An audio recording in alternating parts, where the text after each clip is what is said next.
মাদ্রাসার মধ্যে যে কিতাবগুলো পড়ানো হয়, এই সমস্ত কিতাব এত কঠিন, এত কঠিন, কি বলবো মুসলমান মনে করবেন না এদের যোগ্যতা নাই, এদের যোগ্যতা নাই। আলেম ওলামার মুহাব্বত যদি আপনার অন্তরে না থাকে, কিতাবের মধ্যে আছে, যার অন্তরে আলেম ওলামার মুহাব্বত নাই, বড় ভয় হয়, বড় ভয় হয় ওই লোকটি মারা যাওয়ার আগে বেঈমান হয়ে মারা যায় কিনা, নাউজুবিল্লাহ। এই জন্য এই আলেম ওলামার কথা আসছে ইবলিসের কথা থেকে। ইবলিস যেহেতু আদম আলাইহিস সালামকে সিজদা করে নাই, সিজদা না করার কারণে কিয়ামত পর্যন্ত সে অভিশপ্ত হয়ে গেল। উলামায়ে কেরাম লিখেছেন, কিয়ামত পর্যন্ত দুনিয়ার কোন মানুষ যদি আলেম ওলামাদেরকে সম্মান না করে, তাদের সাথে বেয়াদবি করে, ভয় হয় সেও কোনো ইবলিসের মতো অভিশপ্ত হয়ে যায় কিনা। এই জন্য বড় বেশি সতর্ক থাকতে হবে। এই জন্য মুসলমান বলছিলাম এলমের কথা। আর একটা কথা এখানে এসে গেল, আমি হাদিস শরীফ আপনাদের সামনে পড়েছি, এই হাদিসের মধ্যে বিশ্ব নবী বলেছেন, মান উলিদা লাহু ওয়ালাদুন, হে মুসলমান, হে মানব জাতি, আল্লাহ তোমাকে যদি কোনো সন্তান দান করে, কোনো সন্তান যদি তোমার ভূমিষ্ঠ হয়, ওই সন্তান হলো আল্লাহর পক্ষ থেকে আমানত। আল্লাহ তোমাকে এই সন্তান দান করেছেন নষ্ট করার জন্য নয়, এই সন্তান আল্লাহর পক্ষ থেকে আমানত। কি আমানত? বিশ্বনবী বলেছেন সন্তানের জন্য তোমার উপর তিনটি অধিকার। এক নম্বর অধিকার হলো সন্তান যখন জন্ম লাভ করবে তার জন্য সুন্দর একটা নাম রাখবে। একটা কি রাখবে? সুন্দর নাম, একটা নাম রাখবে। এটা হলো সন্তানের প্রথম অধিকার।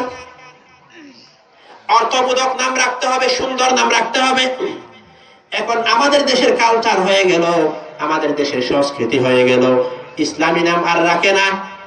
আল্লাহু আকবার, কত ধরনের নাম রাখে, শুনলে হাসি পায়।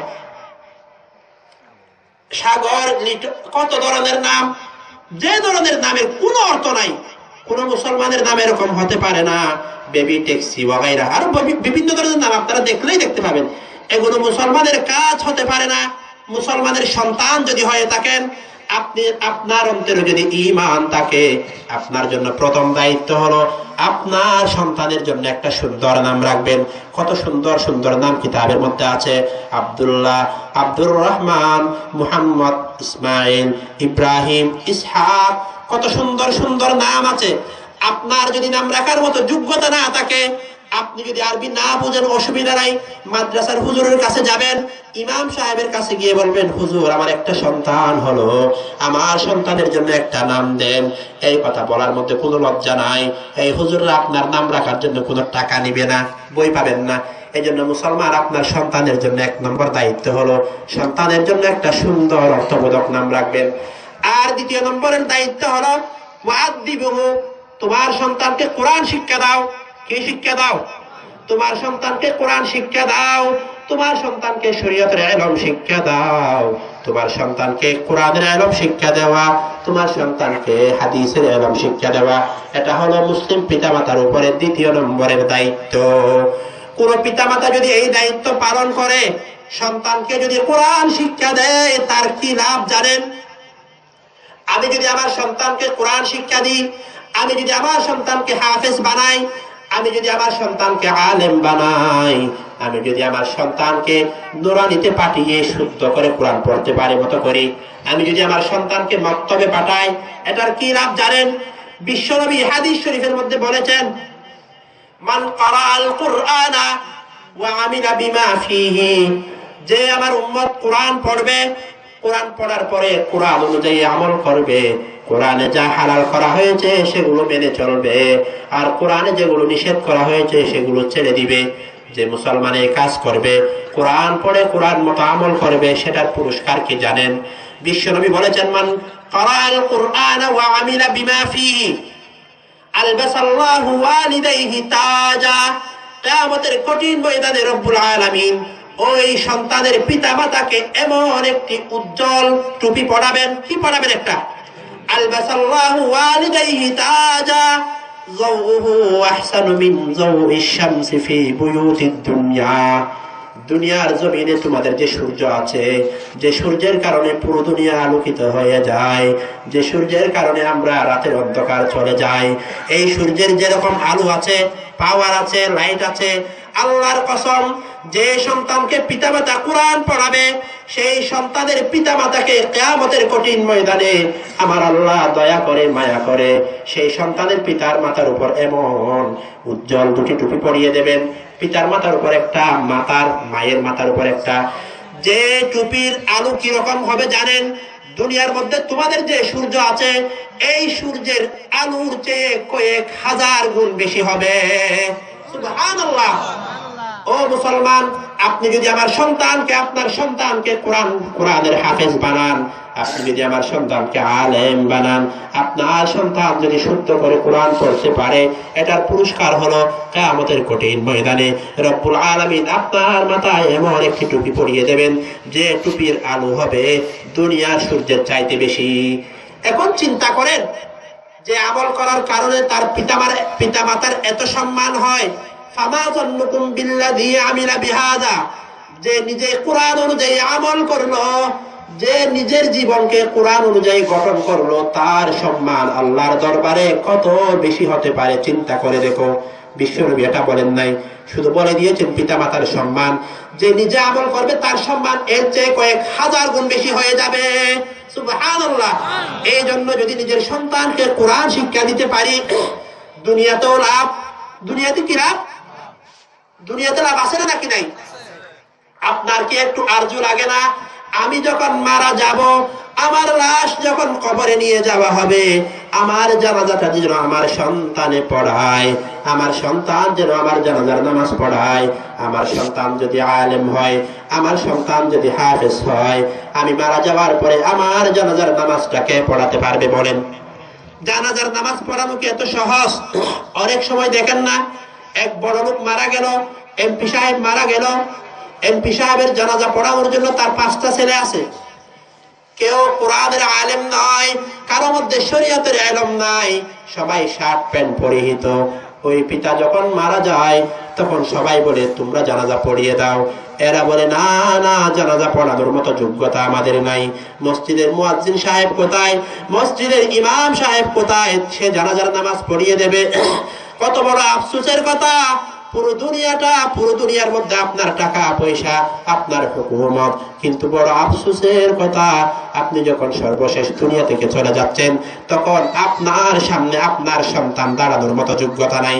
কত বড় আফসোসের কথা, সন্তানকে বড় ডাক্তার বানিয়ে ফেলেছেন, সন্তানকে বড় ইঞ্জিনিয়ার বানিয়ে ফেলেছেন, কিন্তু আপনি যখন কবরে চলে যাচ্ছেন ওই সময় আপনার সন্তান আপনার সামনে দাঁড়ানোর মতো সাহস নাই। ও মুসলমান, এই জন্য বলছিলাম, আপনার কি আরজু লাগে না আমার জানাজার নামাজটা আমার সন্তান পড়াবে, আমার জানাজার নামাজে আমার সন্তান আমার জন্য দোয়া করবে? এই আরজু সবার আছে নাকি নাই? এই আরজু যদি সবার অন্তরে থাকে, আজকে থেকে নিয়ত করেন আমি আমার অন্তত একটা ছেলেকে হাফেজ বানাবো। সবার নিয়ত আছে ইনশাআল্লাহ? আমি আমার একটা ছেলেকে অন্তত আলেম বানাবো। হুজুর আমার তো এখন ছেলে নাই, কি করব? অসুবিধা নাই, আপনি নিয়ত করেন আপনার নাতিকে আলেম বানাবেন, আপনার নাতিকে হাফেজ বানাবেন, আপনার নাতিকে একজন বড় আল্লাহওয়ালা বানাবেন। সবার নিয়ত আছে ইনশাআল্লাহ? এটা বললাম পুরস্কারের কথা। আপনার সন্তানকে যদি আপনি কোরআনের শিক্ষা দেন, কি লাভের হবে এটা বললাম।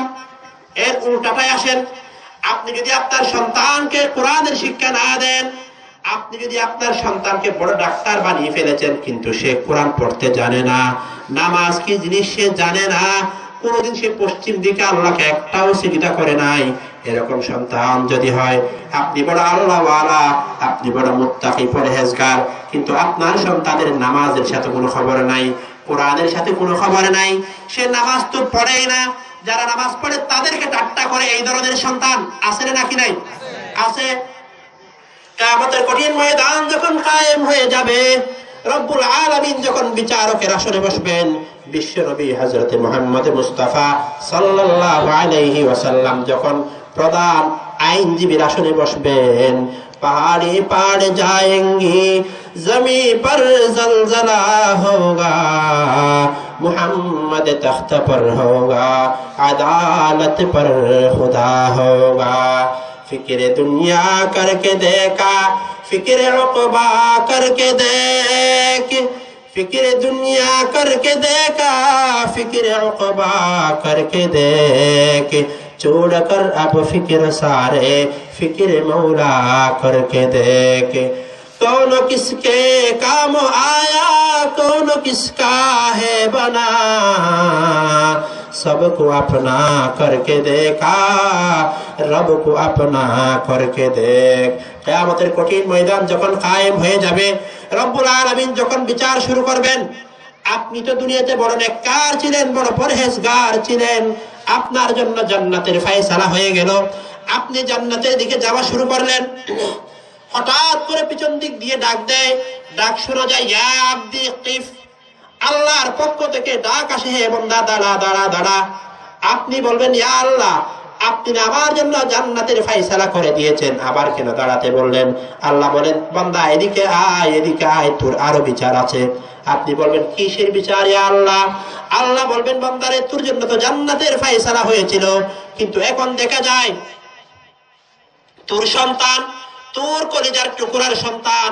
আমার দরবারে তোর বিরুদ্ধে নালিশ দেওয়ার জন্য এসেছে এখন একটু শুনে দেখি সে কি নালিশ দেয় এই কথা বলার পরে সন্তান আল্লাহর দরবারে নালিশ করবে ইয়া আল্লাহ আমার পিতা জান্নাতে চলে যায় আর আমি জাহান্নামে যাই কেন জানেন আমার পিতা আমাকে কোনোদিন 5 ওয়াক্ত নামাজের কথা বলে নাই আমার পিতা বড় নেককার ছিল কিন্তু আমাকে কোনোদিন মাকতাবে পাঠায় নাই আমাকে কোনোদিন নুরানিতে পাঠায় নাই আমাকে কোনোদিন হেফজখানায় পাঠায় নাই আমাকে কোনোদিন মাদ্রাসায় পাঠায় নাই কোরআন শুদ্ধ করার জন্য কোনো সুযোগ আমার পিতা আমাকে দেয় নাই সব সময় কলেজে যাও ভার্সিটিতে যাও কোচিং এ যাও এই কোচিং ভার্সিটি কলেজ করতে করতে নামাজ আমার শেখা হলো না কোরআন আমার শুদ্ধ হলো না এই নামাজ না শেখার কারণে এই কোরআন না শেখার কারণে আমাকে জাহান্নামে যেতে হয় রব্বানা ইন্না আতানা সাদাতানা ওয়া কুবরানা ফাদাল্লুনাস সাবিলা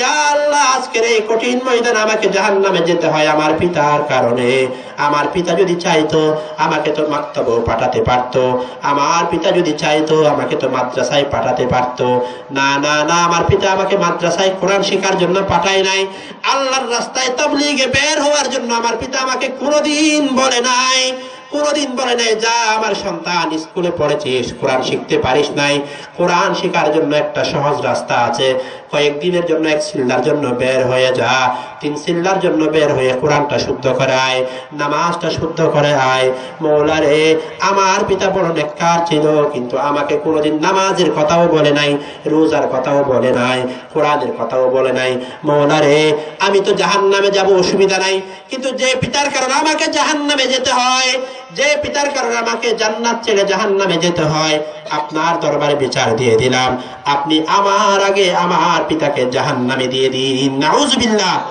তারা আল্লাহর দরবারে নালিশ করবে আল্লাহ যাদের কারণে আমাদেরকে জাহান্নামে যেতে হয় তাদেরকে ডবল শাস্তি দিন আল্লাহ তখন ফেরেশতাদেরকে বলে দিবে ও আমার ফেরেশতারা এই যে নালিশটা দিল নালিশটা তো ঠিক আছে বাস্তব নালিশ যা যা এই তার পিতার নাম তো জান্নাতের মধ্যে অন্তর্ভুক্ত করা হয়েছিল তার নামটা জান্নাতের লিস্টি থেকে কেটে তার নামটা জাহান্নামের লিস্টির মধ্যে লিখে দে নাউজুবিল্লাহ ও মুসলমান চিন্তা করে দেখেন যে সন্তানের ভবিষ্যতের জন্য আপনি পাগল হয়ে গেলেন যে সন্তানকে মানুষ করার জন্য আপনি রাতের ঘুমকে হারাম করে ফেললেন যে সন্তানকে একটু সুন্দর করে বড় করার জন্য আপনি মাথার ঘাম পায়ে ফেললেন যে সন্তানের জন্য আপনি সারাদিন রিক্সা চালালেন যে সন্তানের জন্য আপনি সারাদিন টমটম চালালেন যে সন্তানের জন্য কোনোদিন আপনি ভালো তরকারি দিয়ে খানা খান নাই যে সন্তানের জন্য আপনি সবকিছুই করেছেন সেই সন্তান কিয়ামতের ময়দানে আপনাকে জান্নাত থেকে নিয়ে জাহান্নামের মধ্যে নিক্ষেপ করে দিবে যদি আপনি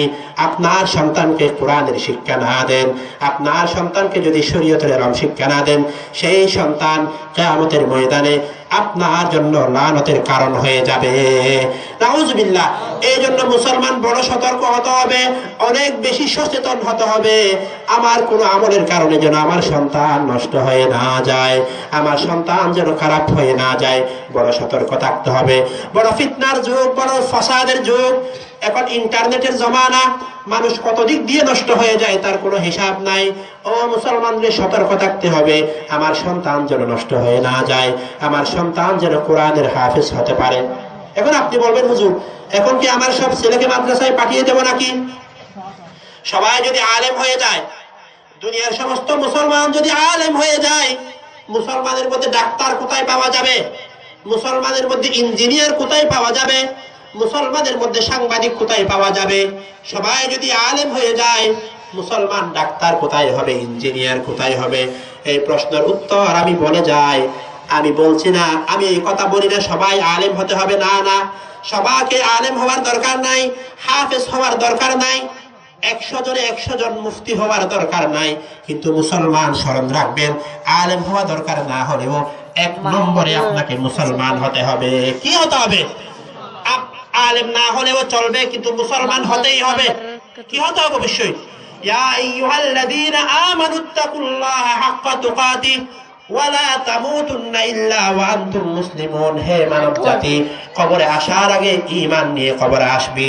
যদি কবরে আসার আগে খালি হাতে কবরে আসিস, তোর অন্তরে যদি ঈমান না থাকে, কবরের মধ্যে ফেরেশতারা এত বড় বড় করে তোকে আযাব দিবে, দুনিয়ার সমস্ত সুখ শান্তি ভুলে যাবি। এই জন্য মুসলমান আলেম না হলেও চলবে, কিন্তু মুসলমান হতে হবে। কি হতে হবে?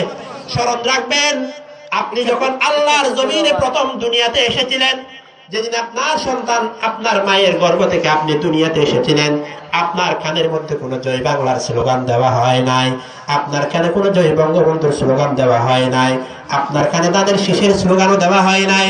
ও মুসলমান, আপনার কানে নৌকার স্লোগানও দেওয়া হয় নাই। আপনি যখন আল্লাহর জমিনে প্রথম এসেছিলেন, দুনিয়ার আলো বাতাস আপনি যখন প্রথম দেখেছিলেন, তখন আপনার কানে বলা হয়েছিল আল্লাহু আকবার, আল্লাহু আকবার। ও মুসলমান, মত পর্যন্ত স্মরণ রাখবি, তুই আওয়ামী লীগ কর অসুবিধা নাই, বিএনপি কর অসুবিধা নাই, কিন্তু স্মরণ রাখবি আল্লাহু আকবার। সবকিছুর চেয়ে কে বড়? আমি রাজনীতি করি, কিন্তু আমার রাজনীতির চেয়ে আমার আল্লাহ বড়। আমি বাংলাদেশে থাকি, বাংলাদেশ আমার প্রিয়, কিন্তু বাংলাদেশের চেয়ে আমার আল্লাহ সবচেয়ে বড়। আমার পিতামাতা আমার কাছে বড় আদরের, কিন্তু আমার পিতামাতার চেয়ে আমার আল্লাহ আমার কাছে বড়। আল্লাহ সবচেয়ে বড়। আল্লাহ বলে দিলেন, ও মুসলমান, মত পর্যন্ত যতদিন জীবিত থাকবি, রাজনীতি কর কোনো অসুবিধা নাই, ব্যবসা কর কোনো অসুবিধা নাই, ঘর বাড়ি কর কোনো অসুবিধা নাই, কিন্তু অন্তরে রাখবি কি জানিস? অন্তরে রাখবি হলো আল্লাহ সবচেয়ে বড়। এই শিক্ষাটা দুনিয়াতে আসার সাথে সাথে আল্লাহ এই শিক্ষা দেওয়ার জন্য আযান দেওয়ার ব্যবস্থা করেছেন। এই জন্য মুসলমান বলছিলাম, আলেম না হলেও চলবে, দুনিয়ার সবাইকে আলেম হতে হবে না, কিন্তু আপনাকে মুসলমান হতেই হবে। মুসলমান না হয়ে যদি কবরে যান, সেই অন্ধকার কবরে আপনার কোনো সাথী পাওয়া যাবে না। অন্ধকার কবরে কবরের ফেরেশতাদের আযাব সহ্য করতে হবে। এই জন্য মুসলমান বলছিলাম, ঈমান নিয়ে কবরে যেতে হবে, ইসলাম নিয়ে কবরে যেতে হবে। এই ইসলাম যদি কবরে যাওয়ার সময় আপনার অন্তরে না থাকে, কি আযাব সহ্য করবেন সেগুলো বলার জন্য এখন সময় নাই, যেহেতু আজকে কবরের আযাব নিয়ে আলোচনা করা হচ্ছে না। এই জন্য মুসলমান বড় সতর্কতা, সন্তানকে আলেম বানানোর দরকার নাই, কিন্তু সন্তানকে মুসলমান বানাতে হবে। আমাদের নিয়ত আছে তো ইনশাআল্লাহ, আমার ছেলেকে আমি ডাক্তার বানাবো, কোনো অসুবিধা নাই, আমার ছেলেকে আমি ইঞ্জিনিয়ার বানাবো, আমার ছেলেকে আপনি আরো বড় কিছু বানাবো, বানান, কোনো অসুবিধা নাই। কিন্তু মুসলমান স্মরণ রাখবেন, আপনার ছেলে যেন 5 ওয়াক্ত নামাজি হয়, আপনার ছেলে যেন শুদ্ধ করে কোরআনটা পড়তে পারে, আপনার ছেলে যেন ইসলামের মৌলিক বিষয়গুলো সম্পর্কে জানতে পারে। এটা যদি না জানেন, বলেছিলাম যে কিয়ামতের কঠিন ময়দানে আপনার সেই আদরের সন্তান, আপনার সেই নারীর সন্তান আপনাকে জান্নাত থেকে নিয়ে জাহান্নামের মধ্যে নিক্ষেপ করে দিবে। নাউজুবিল্লাহ। তো বলছিলাম এই ইলমের কথা। এই ইলমের আগ্রহ মানুষের অন্তরে কিভাবে আসবে জানেন? ইলম শিখতে হবে, এই আগ্রহ কিভাবে আসবে? একজন মানুষের অন্তরে যখন তাকওয়া চলে আসে, মানুষের অন্তরে যখন আল্লাহর ভয় সৃষ্টি হয়, মানুষ যখন আল্লাহকে ভয় করতে থাকে, তখন তার মধ্যে ইলম শিখার আগ্রহ সৃষ্টি হয়। আপনার মধ্যে যখন আল্লাহর ভয় চলে আসবে, আপনি যখন আল্লাহকে ভয় করতে থাকবেন, তখন আপনি জানা শুরু করবেন। আপনার মধ্যে যখন আল্লাহর ভয় আসবে, তখন আপনি তালাশ করতে থাকবেন কোন কাজগুলো করলে আল্লাহ রাজি হয়, কোন কাজগুলো করলে আল্লাহ নারাজ হয়। তাহলে ইলম শিখার আগ্রহ তৈরি হবে অন্তরে। তাকওয়া সৃষ্টি হলে, কি সৃষ্টি হলে?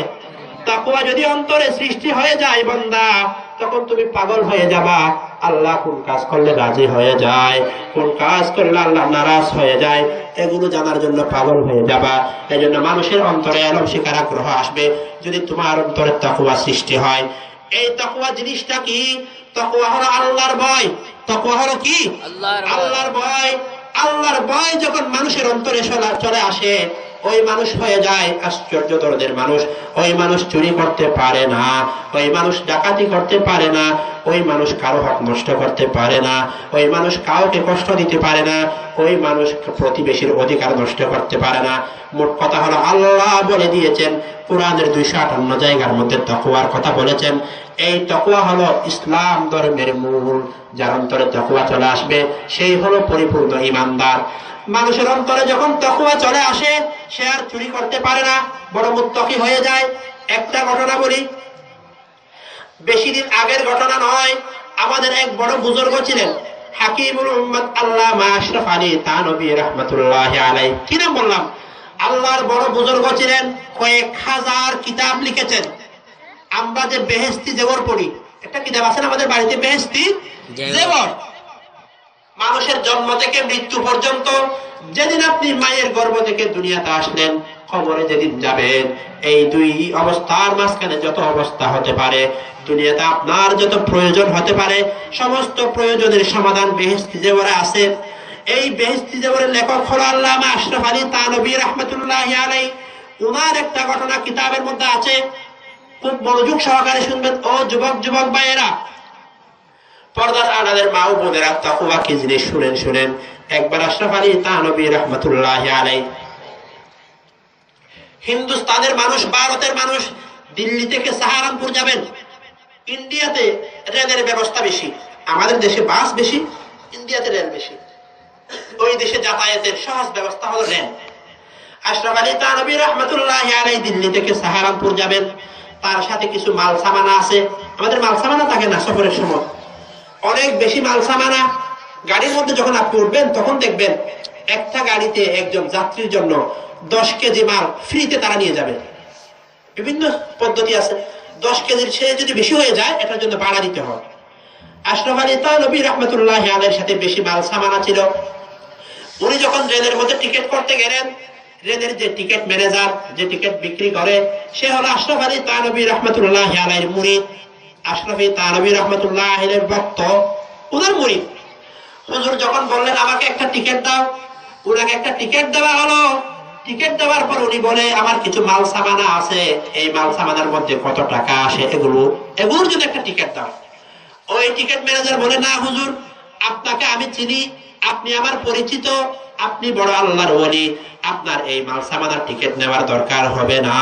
তখন থানভী রাহমাতুল্লাহি আলাইহি বললেন, ও টিকিট ম্যানেজার, তুমি এরা বলতেছো আমার টিকিটের দরকার নাই, কিন্তু যখন আমি সামনের স্টেশনে যাব, ওখানে স্টেশন ম্যানেজার তো আমার কাছে টিকিট চাইবে, তখন আমার যদি এই মাল সামানার টিকিট না থাকে আমি তো বেইজ্জত হয়ে যাব।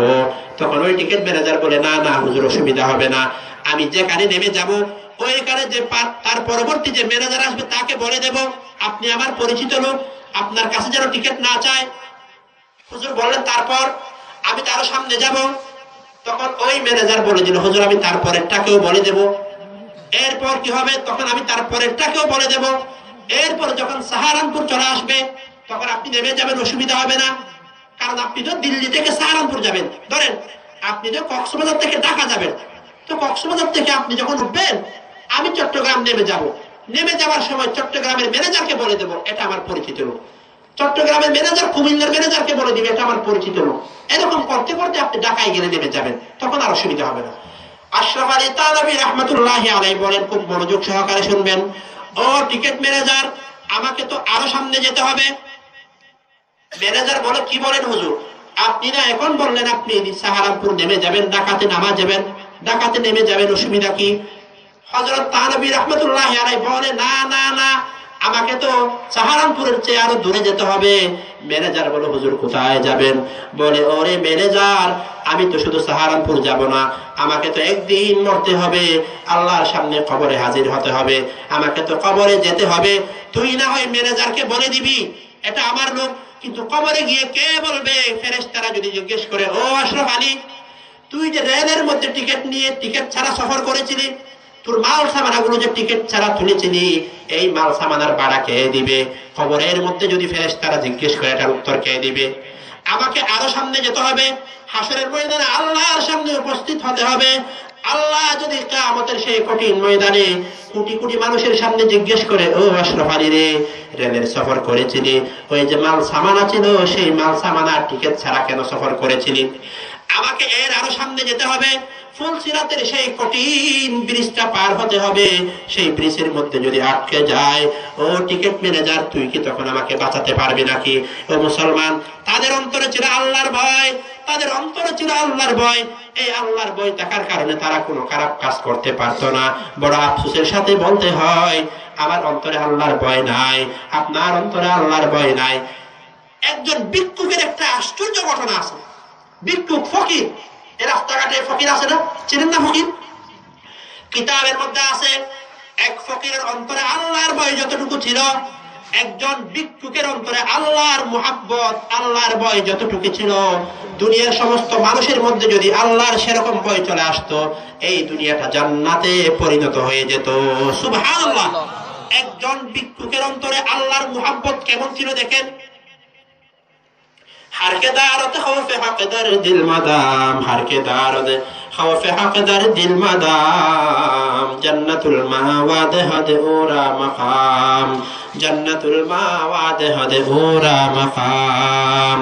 सब तमन्ना दिल से रुखसत हो गई, अब तो आजा अब तो खलवत हो गई, एक तुझसे क्या मोहब्बत हो गई, एक तुझसे क्या मोहब्बत हो गई, सारी दुनिया ही से निफरत हो गई। ও মুসলমান, একজন ভিক্ষুকের অন্তরে আল্লাহর যেরকম ভয় ছিল, আল্লাহর যেরকম ডর ছিল, আমি আপনার অন্তরে যদি সেই রকম আল্লাহর ভয় চলে আসতো, আল্লাহর কসম এই দুনিয়াটাই জান্নাতে পরিণত হয়ে যেত। ভিক্ষুকের অন্তরে কিরকম আল্লাহর ভয় ছিল দেখেন। ইন্ডিয়ার ঘটনা, ভারতের ঘটনা। ভারতের মধ্যে একটা দিল্লির জামে মসজিদ আছে, অনেক বড় মসজিদ। কোন মসজিদ বললাম? দিল্লির জামে মসজিদ। যেমন ধরেন বাংলাদেশের বাইতুল মুকাররম। দিল্লির জামে মসজিদটা বড় সুন্দর মসজিদ, বড় সুন্দর মসজিদ। প্রতিদিন হাজার হাজার মানুষ ওই মসজিদ দেখতে আসে। একদিন এক ইংরেজ খ্রিস্টান, একদিন এক ইংরেজ ওই মসজিদটা দেখার জন্য আসলো। ওই মসজিদ দেখার জন্য যখন ওই ইংরেজটা আসলো, খ্রিস্টানটা আসলো, তখন এক ভিক্ষুক ওই ইংরেজের কাছে কিছু টাকা চাইলো, আমাকে কিছু ভিক্ষা দেন। এই কথা বলার পরে ওই ইংরেজ পকেটে হাত দিয়ে কিছু টাকা বের করে ওই ভিক্ষুককে 10 টাকা দিল। আল্লাহর কি কুদরত, আল্লাহর কি কুদরত। ওই ইংরেজের টাকা দেওয়ার পর ব্যাগটা যখন পকেটের মধ্যে রাখলো, ওই ব্যাগ পকেটের মধ্যে না গিয়ে মাটিতে পড়ে গেল।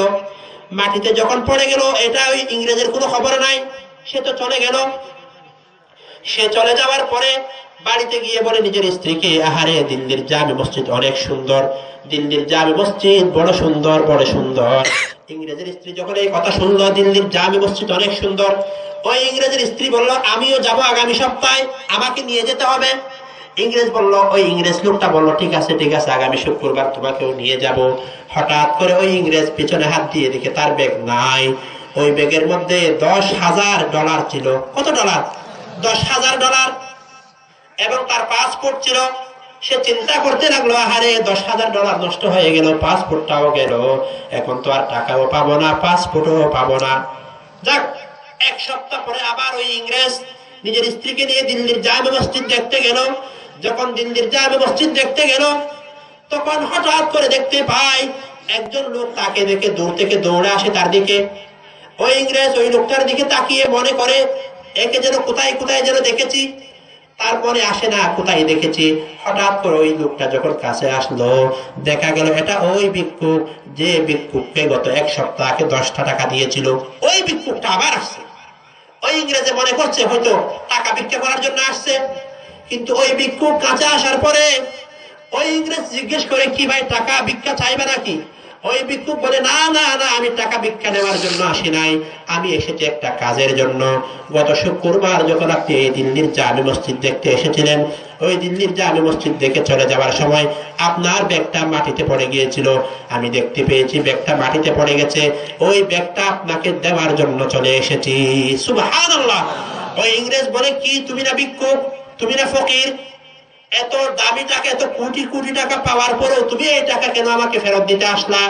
তুমি যদি চাইতে এই টাকা তো নিয়ে যেতে পারতে, তোমাকে ধরার মতো কেউ ছিল না। এই টাকা তুমি নিয়ে গেলেও আমি ধরতে পারতাম না। এই টাকা তুমি না নিয়ে চুরি না করে আমার কাছে কেন ফেরত দিতে আসলা? তখন ওই ভিক্ষুক যে উত্তর দিয়েছিলেন সেটা বলার জন্য এই ঘটনাটা বলেছি। ওই ভিক্ষুক বলেছিল, ও ইংরেজ, তোমার টাকা যখন আমি পেয়েছি তখন আমার মনে হলো এই টাকাগুলো আমার বেশি দরকার। এই চিন্তা আসার সাথে সাথে আমি মনে করলাম টাকাগুলো আমি চুরি করে দেব। হঠাৎ করে আমার মাথায় চিন্তা আসলো, আহারে, আমি যদি এই টাকাটা চুরি করি, কিয়ামতের ময়দানে যখন আমাকে আল্লাহর সামনে দাঁড়াতে হবে, আল্লাহর সামনে যখন বিচার শুরু হবে, তখন আল্লাহ যদি বলে, ও ব্যক্তি, তুই অমুকের টাকা কেন চুরি করেছিলিস?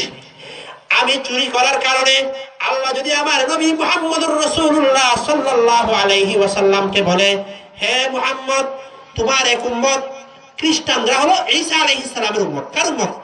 ঈসা আলাইহিস সালামের উম্মত। আল্লাহ যদি কিয়ামতের সেই কঠিন ময়দানে আমার নবীকে বলে, হে মুহাম্মদ, তোমার একটি উম্মত, এই উম্মত ঈসা আলাইহিস সালামের উম্মতের টাকা চুরি করেছে। ও ইংরেজ রে, আমার আল্লাহ যদি আমার নবীকে এই কথাটা বলে, আমি ভিক্ষুক হলেও, আমি সাধারণ মুসলমান হলেও আমার নবীকে এই কথাটা বলার মতো, সহ্য করার মতো শক্তি আমার নাই। সুবহানাল্লাহ। একজন ভিক্ষুক, রাস্তার ফকির, কিন্তু তার অন্তরে দেখেন আল্লাহর কত ভয়, আল্লাহর কত মহাব্বত, রাসূলের কত মহাব্বত। এজন্য উলামায়ে কেরাম লিখেছেন, আজকে আমার আপনার অন্তরে যদি আল্লাহর এতটুকু ভয় থাকতো, একজন ফকিরের অন্তরে আল্লাহর যেতটুকু ভয় আছে, একজন ফকিরের অন্তরে রাসূলের যতটুকু মহাব্বত আছে, কতটুকু মহাব্বত যদি আপনার আমার অন্তরে থাকতো, আল্লাহর কসম, দুনিয়াতে কোনো মারামারিও হতো না, কাটাকাটিও হতো না, সবাই মিলে ভাই ভাই হয়ে থেকে যেতে পারতাম। কিন্তু আমার অন্তরে আজকে আমার অন্তরে আল্লাহর মহাব্বত নাই, আল্লাহর ভয় নাই, রাসূলের মহাব্বত নাই। আমরা আজকে হয়ে গেলাম স্লোগানের মুসলমান। কিসের মুসলমান? রবিউল আউয়াল আসলে আমরা স্লোগান দিতে পারি, রবিউল আউয়াল আসলে আমরা বড় বড় করে স্লোগান দিতে পারি, নারে তাকবীর দিতে পারি, আমরা সব বড় বড় করে স্লোগান দিতে পারি। কিন্তু যখন আমলের কথা আসে, আমলের কথা যখন আসে, তখন আমরা চুপ হয়ে যাই।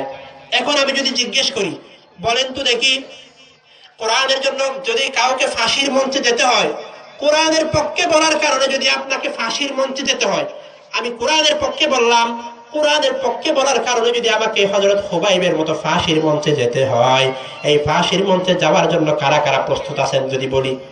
এই ফাঁসির মঞ্চে যাওয়ার জন্য আপনারা কারা কারা প্রস্তুত আছেন একটু হাত তুলে দেখান তো। আপনাকে যদি কোরআনের কথা বলার কারণে ফাঁসিতেও যেতে হয়, কারা কারা যাওয়ার জন্য রাজি আছেন হাত তুলে দেখান তো একটু। ফাঁসির মঞ্চে যাওয়ার জন্য সবাই প্রস্তুত। আল্লাহ সবাইকে কবুল করেন, সবাই বলেন আমিন। ও মুসলমান, একটা আফসোসের কথা বলি, এখন ফাঁসির মঞ্চে যাওয়ার জন্য সবাই প্রস্তুত হয়ে গেলেন, কোরআনের জন্য আমি ফাঁসির মঞ্চে যাব। কিন্তু যদি এখন বলা হয় আমাদের কয়জনের কোরআন শুদ্ধ আছে, আমরা কয়জন শুদ্ধ করে কোরআন পড়তে পারি, এই কোরআন শুদ্ধ করার জন্য, এই কোরআন শুদ্ধ করে, কোরআন শুদ্ধ না হলে নামাজ না হবে না। আমার কোরআন যদি অশুদ্ধ হয়, নামাজ তো হবেই না।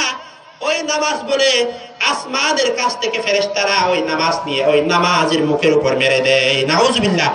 এজন্য কোরআন শুদ্ধ করা ফরজ। আমাকে যদি এখন জিজ্ঞেস করা হয়, আপনি কে কে আগামীকাল থেকে কোরআন শুদ্ধ করার জন্য মেহনত করবেন, এই কথা যদি জিজ্ঞেস করা হয়, হাত তোলার মতো লোক পাওয়া যাবে না। মুসলমান কোরআনের জন্য জান দিতে পারি, কিন্তু কোরআন শেখার জন্য সময় দিতে পারি না। কত বড় আফসোসের কথা, কত বড় আফসোসের কথা। এজন্য মুসলমান, এখন সর্বশেষ কথা হলো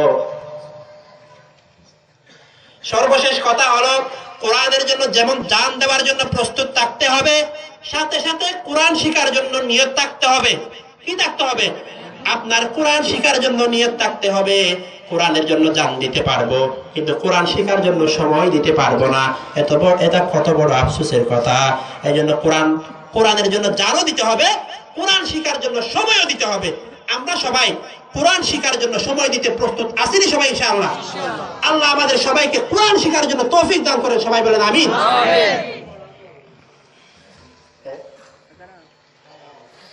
এই জন্য মুসলমান, এই কোরআন শিকার মধ্যে কত ফজিলত, কোরআন শিকার মধ্যে কত দাম।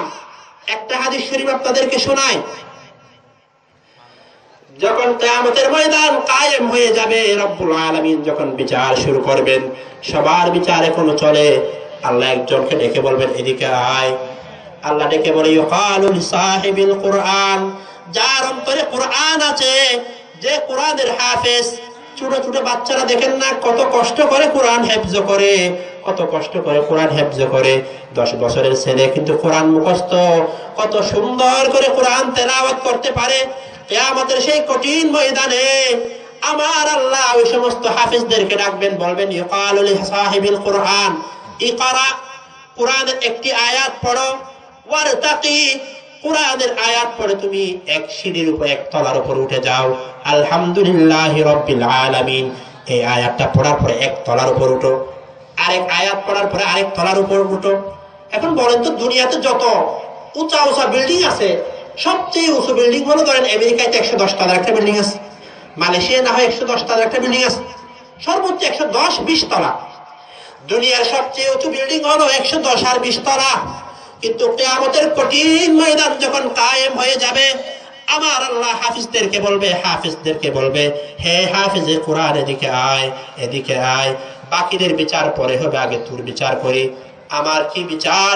আল্লাহ বলবে যা ইকরা, একটা আয়াত পড়, ওয়ারতাকি, এক তলার উপর উঠে যা, এক আয়াত পড়বে আরেক তলার উপর উঠবে, এক আয়াত পড়বে আরেক তলার উপর উঠবে।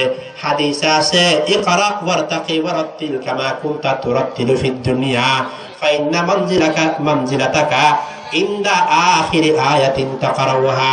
কোরআনের আয়াত পড়তে পড়তে যখন তুমি কুল আউযু বিরাব্বিন নাস মিনাল জিন্নাতি ওয়ান নাস পর্যন্ত যখন পৌঁছে যাবে, কোরআনের যখন 6666 আয়াত হবে, ওই হাফেজে কোরআন তখন 6666 তলার উপরে থাকবে।